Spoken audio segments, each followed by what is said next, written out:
All right, guys, welcome back to the Rattling the Brain podcast. We got an amazing guest for you today. Joining us today is Eurico Rosa da Silva. He's competed in over 10,000 horse racing matches, almost 3,000 career wins, named Canada's top horse racer 7 times. He's won the gold plate in back-to-back years. Eurico, thanks so much for joining us. Thanks, Aaron, for having me here today. So before we learn about your success in Canada, talk to me a little bit about growing up in Brazil and when you really found out you had a love for horse racing. Um, I find out my love for horse race very young. I'm from a small little town called Buri in the state of São Paulo, Brazil. My first experience with horse that I remember was when I was 4 years old. My mom went for a job interview, and she brought me with her. While she was speaking with the farm owner, I was just walking around, and and and I saw a beautiful white horse in the middle of the field. Wow! When I saw that horse, and I have an explosion inside myself. I don't know even why, and I start running toward that horse, and that horse saw that I was coming, and he started coming on my way. As soon as he got close to me, gently he put his head down and he started sniffing on my face, on my chest, and I just gave him a big hug, you know. And man, I cannot explain the feeling that I have. I have that feeling of love, happiness, uh, all you can call good feelings. And right that moment I knew that I want to spend the rest of my life around horses. And I that time when I was 4 years old already, um that time, a little bit before that time, I went through a big trauma in my life, and I was suffering from asthma. I was very ill that time. We were very poor also, and I had big trauma with my dad. And already at that time I remember I suffer a lot from anxiety. My hands, my foot was always sweating. And but that moment with the horse is like all that emotional pain vanished from me. And now I remember that happened carry for many days. And then a little bit after that, I was about 5 years old. I went to visit my uncle Antonio, and right when I entered inside his house, there was a small black and white television and was showing a horse racing. And when I saw the race, man, I was mesmerized. Like, I was like this, oh my God. And I was like going crazy seeing the horse running. And I said, this is what I want to do in my life. Since I'm 5 years old, and that's where my dream born. And I remember when I was in grade one, I was around 7 years old. Grade one and grade two, I was working shining shoes in the street. And I was shining shoes in the street. I collect bottle and cans also because we were very poor, and I need a asthma spray uh, that time, and it was very expensive. I need to work very hard to get that money to buy the asthma spray for me, to keep me alive. And I remember I was doing this job in the street. Man, I was dreaming that I was winning race. I didn't know how I'm going to get there, but I was dreaming big. I love it. So, in terms of like the hard work, right? So, you would kind of say horse racing was a little bit of an escape for you from what you were dealing with in Brazil and all the, tough things you were enduring. But would you say that the way you grew up and maybe the challenges you had, do you think that played an impact on why you were so mentally tough and able to keep on working and get to the top of the horse racing world? 100%. You know what don't kill you make you stronger. Oh, I love it. you know. um, um, uh, as I grew up, then with 12 years old, I left my place. I went to live on my own. I went to another town to learn how to really become a professional jockey. And yes, everything that happened when I was a little kid, and that helped me, you know, to get tough, mentally tough. but almost broke me down too. You Right. know, like I was very lucky to work with like I went for help. This when I was 30 years old that I was really struggling with my life. Moving a little bit further now, that I was really struggling with depression. Um, and I didn't know why, because I have everything. I was winning racing, ride good horses, making money, traveling everywhere I want to go, anywhere that I want to be. I could go riding in the best racetracks in the world. And but I was suffering from depression. I was very sad with myself, and my life changed a lot when I went to ask for help. So that's what I love about your story. It relates so much to one of my best friends in the world. His name is Paul Rosen. He's a Paralympic hockey player. And his story was basically he was winning gold medals for Team Canada, and he'd go home and he just felt empty. And it didn't matter what he was doing on the big stage, he still felt empty. You were mentally struggling at the height of your career. So when you were winning championships, when you were one of the best racers in the world, you were struggling at that point. At what point did you realize that it was something a little bit deeper mentally? And at what point in your career did you kind of realize I need to get help? I was desperate, be honest with you. Like I was desperate for help because I have this sadness. I suffering from. Uh, uh, I believe I suffered for a long time from depression, but I just keep fighting it, and try to be strong. Don't go for help, and it was very hard for me to accept help from others. What I was going through, I suffer in silence, you know, and I start getting desperate. I knew I'm going to commit suicide. Was in my mind all the time, and I said I have to go for help. And then how that happened is that time is around 2006 when I was already riding Canada. And I was riding that time one filly called Grey Auntie. The trainer called me, his name Herb Burnett. Hello? Yep, you're there. All good. You have ne- Sorry about that. No problem. Uh, Herb Burnett, the trainer, called me and he asked me if I want to ride that horse. Gray Auntie. He explained that she was very sensitive and nervous and need a jock with patience to ride her. He knew that I had the experience to ride Gray Auntie, and there I went to train Gray Auntie. Right in the first day, I suggest him let's train her without the stirrup, because here in North of America we all ride with a saddle and our foot on the stirrup. And I said to him, let me train her without the stirrup. And I believe she will relax better for me. And he went there, asked permission for me to do that. And I started training her without the stirrup.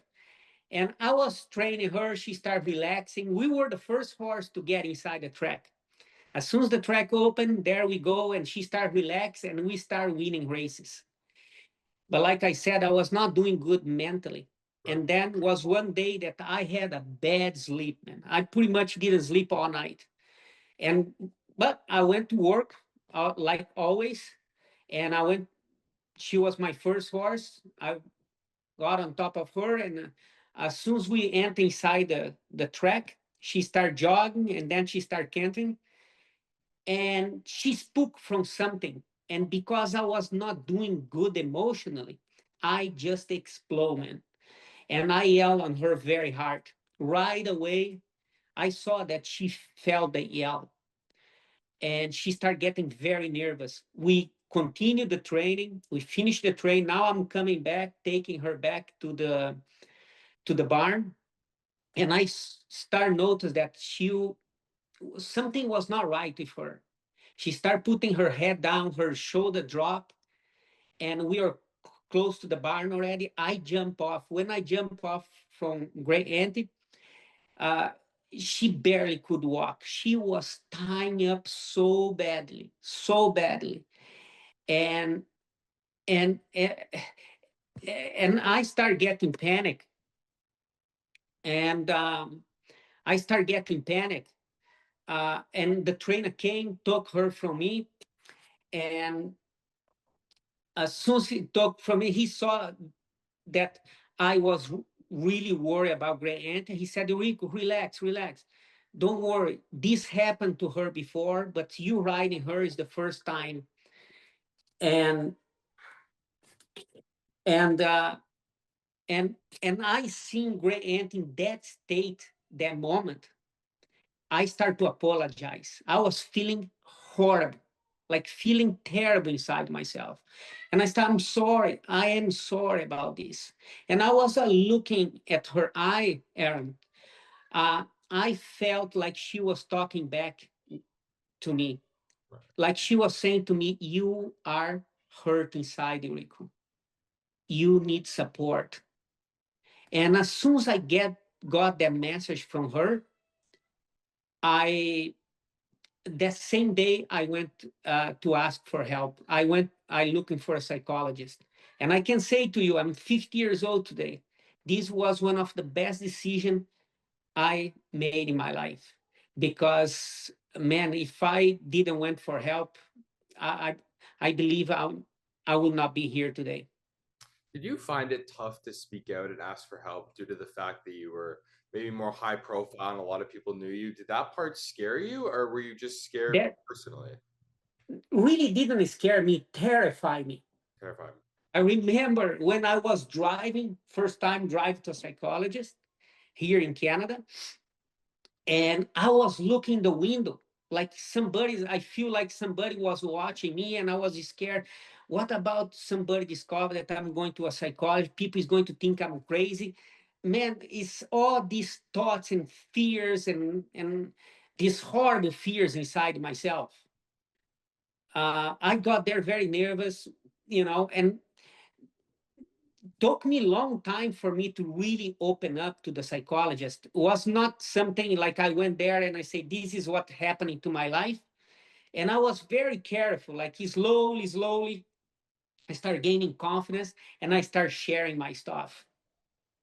And I think that's such a big problem in society too, is like the thought of asking for help is seen as weakness. And I think that's a stigma that my podcast and people around me are really trying to break, that it's okay to not be okay and it's okay to need help and it's okay to ask for help.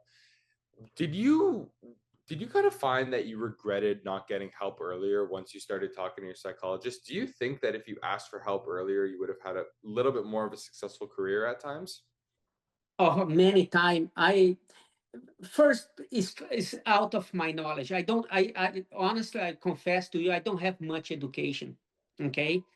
And I only start really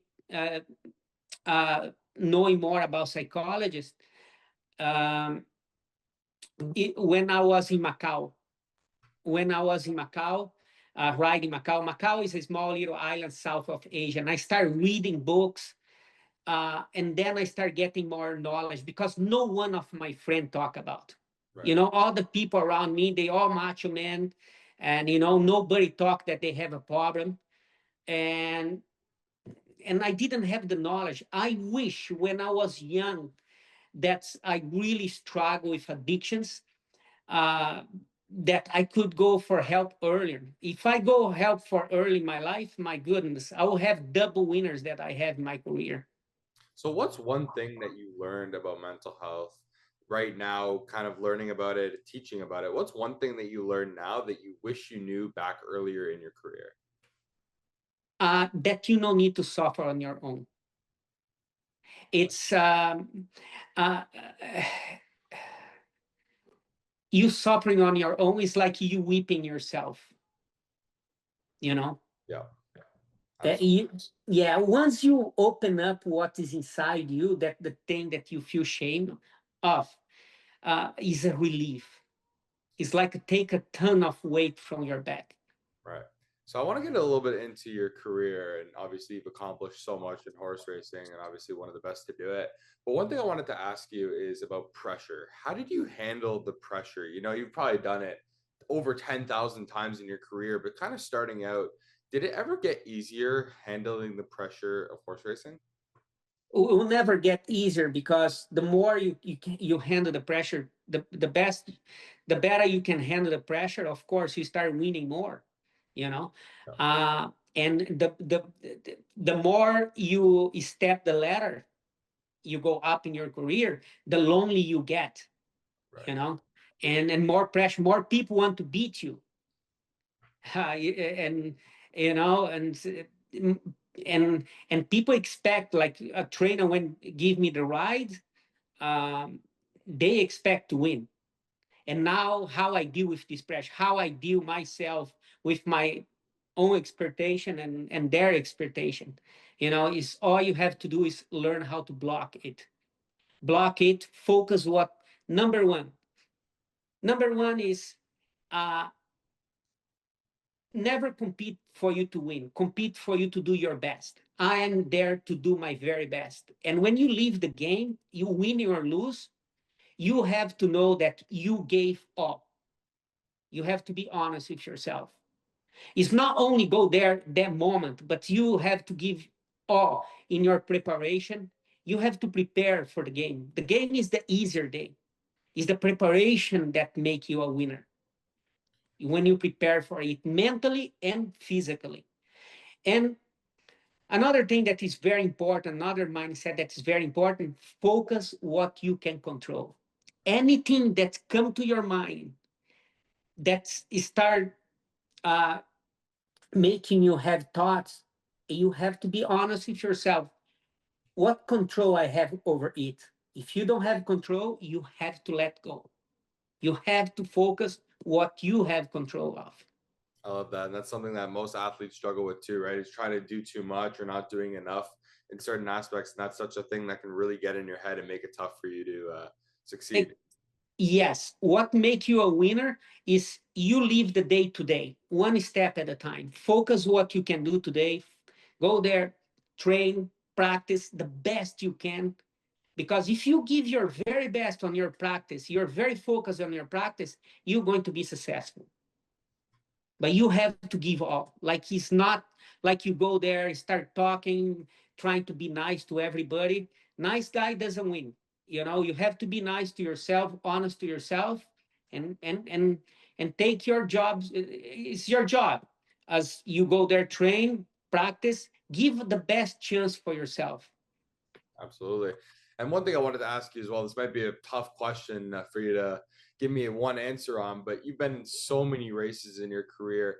But what would you say is the peak of your career? Probably the best moment of your career. When did you feel like you were at the top of the world? What was your favorite moment as a horse racer? In horse race, I have a few of them. It's hard to say. But one of the special moments that I had in my life, when I won the Queen's Plate for the second time. Very rare, Um, twice in a row. yeah, twice. I won in 2009. It was a very special day. But in 2010 was more special because the Queen Elizabeth was here, and that is one chance. That's it. We knew that would be her last time to be in Canada. She came to Canada 4 times, and that would be her last time. And this is not only to win the Queen's Plate is difficult, but when the Queen is here and we know that she's going to be, this is the last time that she's going to show up for the race, and it was very special that I won that day. What was your horse's Tink something? What was the horse? No, my horse that day that I rode, that Big Red Mike, Big Red Mike. That's what it was. Big Red Mike, yeah. Big Red Mike. And when I didn't have a horse about 3 weeks before to the race, I was like, I have another few horse that was not very competitive for me to ride. And then my agent called me and said, Eurico, I think I got you the nice horse. You're going to train him right now. Uh, it was last minute thing. And I went there. I was not even expecting, like, this horse was booked for me to work that horse that day. And I went to train him. As soon as I trained that horse, I told my agent, I said, confirm the ride for me. This is the horse that I want to be. He was so talented, my goodness. And he ran like when he's the kind of horse focus and he loved to run. He's just happy running. When you turn him loose, oh, what a happy horse running. Well, I remember you did an interview after you won, and they asked you about the horse. One of the first things you said is it was one of the easiest horses to ride. But I wanted to ask you, because you just said you didn't work with him for a long time. Typically, when you're working with a new horse, how long do you need to work with them? Is it different by the horse, or how long do you usually work with the horses to the point where you feel comfortable taking them out for races? Very good questions. A lot of horses, I not even train them because I didn't. I was on demand, like to ride a lot of horses. I ride 8, 9, 10 races a day, and it was very hard for me to work all the horses. I usually work the top horses, and a lot of horses I didn't have the chance to ride. But as soon as we get on the horse, we have a feeling what we have underneath. So also what I wanted to say as well is I wanted to learn a little bit more about what a day in the life looks like for you. So if you're about to race, let's take the example from the Queen's Plate that you won, that second race. How do you prepare the day before a big race? What's your kind of like way of getting ready? Do you have any superstitions? Do you have a certain meal that you eat when you wake up? How do you prepare for race day?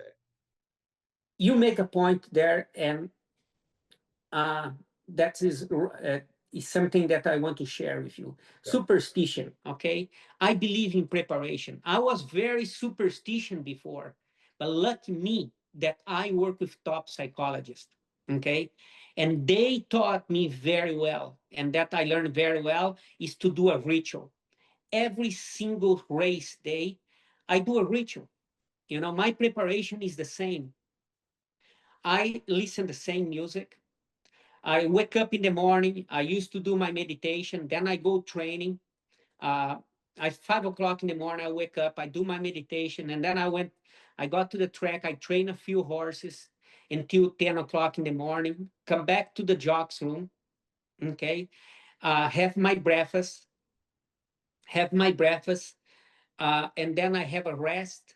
And then 12 o'clock, I wake up. I do another meditation, and then I do a warm up. My warm up is the same warm up, exactly the same warm up. Before I get on the horse, I listen to this music that inspire me. I focus. Uh, I make sure I focus. Uh, I'm focus everything I have control of, and let go anything that is no need to be in my mind. And there I start my day. Every day the same. It's Don't amazing. change anything. I wrote for 10 years doing the same thing, I the love same that. process. I was the Yeah. exact same way in hockey too, right? Like I had to eat the same meal, the exact same warm up. And I think athletes kind of understand that it's a way of getting locked in and focused on what you have to do. And Yeah. I Yeah. love People want to interview me before a race, before especially I ride when I was doing my warm up. People want to, some journalists want to interview me. I said no. I have to do my preparation after I finish preparing everything for for my ride. I will, and eventually they learn. They learn what you do, it. and then the people that is around you. Like I have someone that is working for me to help me with my clothes, my boots, and my sets, organize my set, everything. All these people around you, they will not even let another person get close to you because they know your routine, they know what you do. Right. I wanted to Yeah, talk to you a little bit about balance, right? So I feel like that's one thing that's really underestimated in sport is realizing that these professional athletes, they have families, they have kids, and obviously you have 3 kids, you have a wife. In terms of balance for you, how do you kind of balance the family side of life with your professional life and making sure that you're giving enough to both? it's very difficult. It's very difficult. It's not easy for the jockey because we jockey, we have to maintain our weight very low. When I was riding, I have to maintain my weight 112, 113. The most I get 114 pounds, and that is a very lightweight. And even your day off, you are with your family, but you're starving yourself. You know, you can eat, you can have ice cream with the kids, and it's not easy, but it's something that is very important to do. Right.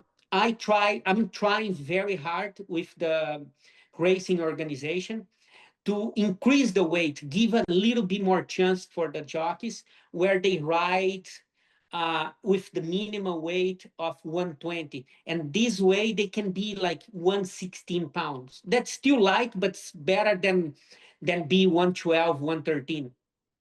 So I guess when you were struggling mentally, did you kind of find it hard to maintain your weight and make sure you were doing everything you needed to do professionally? Was that a struggle for you, or did you find that even though you were struggling, you were still able to keep up with your weight and maintaining yourself?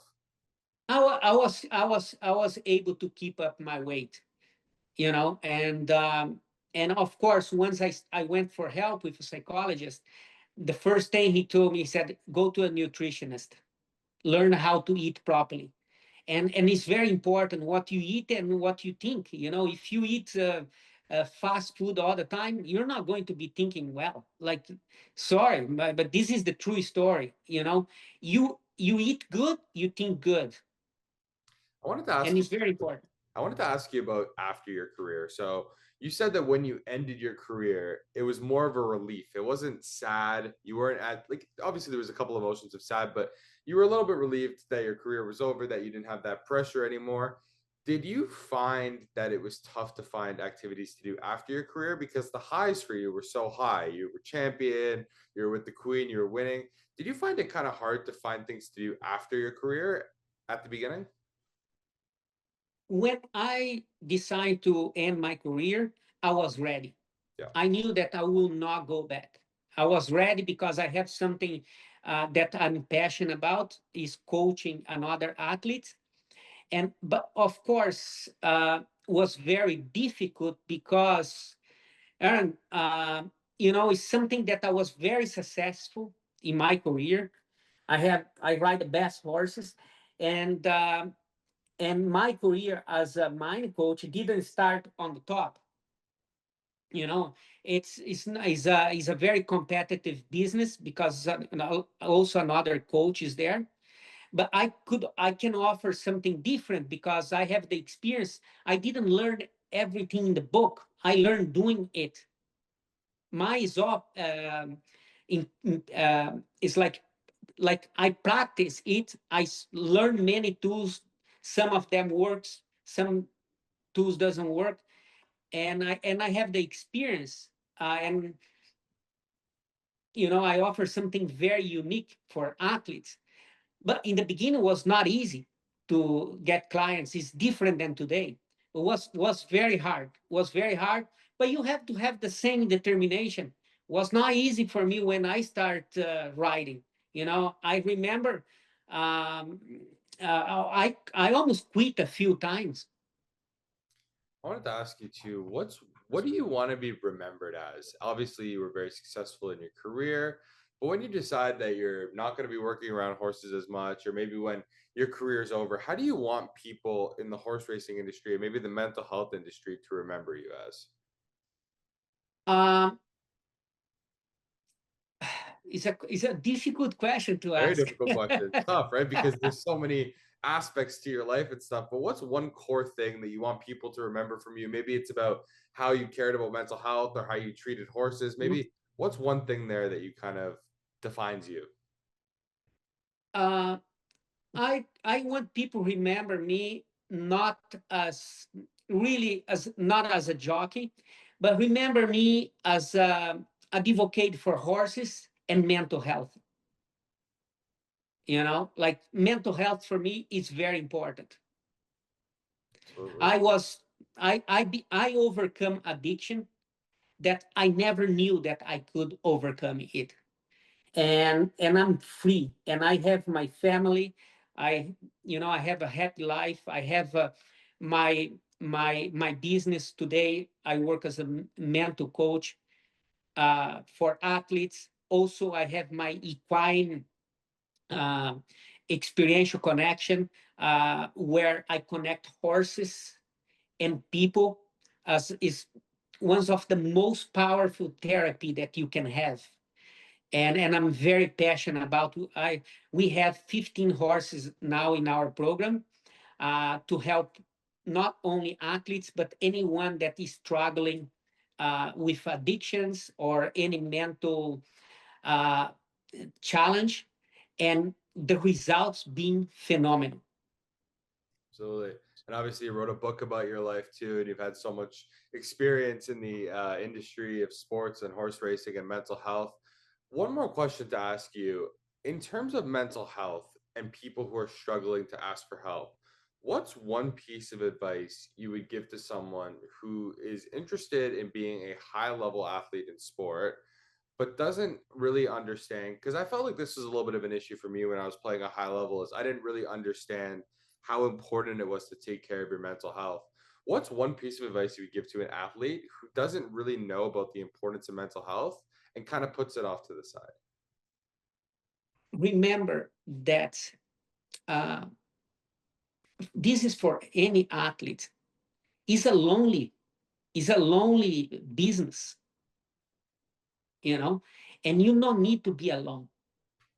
And for you to be on your best, for you to give you a chance, the best chance for yourself. And I know that everyone wants to give the best chance for ourselves. Okay. You need a team. Right. Okay. You need a good coach to coach you. And then you need a good mental coach to help you. Somebody that's going to listen your pain, not judging you, but listen to you. Don't be open. Be open. Don't like not even have the second thought to go um, uh, uh, there on your own. And that's what I love about doing these interviews too, is it really puts it into perspective that it's not only your average athlete in Canada or the United States that's dealing with mental health issues. It's the best of the best, people who have won pretty much everything you could win, national champions, gold medalists. Everybody goes through these mental health issues, and it's amazing that you openly talk about it and you teach people, because I feel like that's such a problem with mental health these days. Is people think that they're alone and they don't think that it's something that most people deal with, so they don't want to talk about it. But I love the fact that people in the sporting industry who have dealt with this and who are at the top of the industry talk about it, so it's a little bit more normalized. So it's really great to hear your story. Thank you so much. And another thing is, usually what hold us back from asking for help, shame. Yeah. Shame to go there and tell what is inside us. Okay. And I'm open. I open because I want to inspire everybody. I, I, when I had a lot of mental abuse when I was a kid. Okay, from especially from my father.